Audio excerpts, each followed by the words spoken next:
Hello, അസ്സലാമു അലൈക്കും. മാന്യ സുഹൃത്തുക്കളെ, നമ്മൾ കരീമാക്കാൻ്റെ കുട്ടികൾക്ക് തിന്നാൻ കൊടുക്കുന്ന പരിപാടിയാണ്. വല്ലാത്ത യാതി ഒരു ഒന്നൊന്നര പരിപാടിയാണ് നടന്നുകൊണ്ടിരിക്കുന്നത്.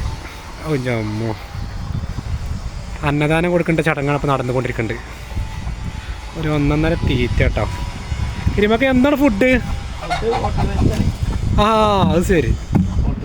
ഇപ്പം മൊത്തം എത്ര കോഴിക്കളുണ്ട് ഇപ്പോൾ? 60 പീസല്ലേ? ആ, കുറേ കൊടുത്തും ചെയ്തില്ലല്ലേ? ആ ആ ആ അപ്പോൾ ഇനി സംഗതി ബിരിയാണി ശരി. അപ്പോൾ ഇതൊക്കെ തന്നെയാണ് പരിപാടികൾ. വേറെന്തൊക്കെ കാര്യം മകാ? സുഖമല്ലേ? ആ ഇതിൽ പരിപാടി നടക്കട്ടെ. ഓക്കെ എന്നാൽ ഇൻഷാ അല്ലാ.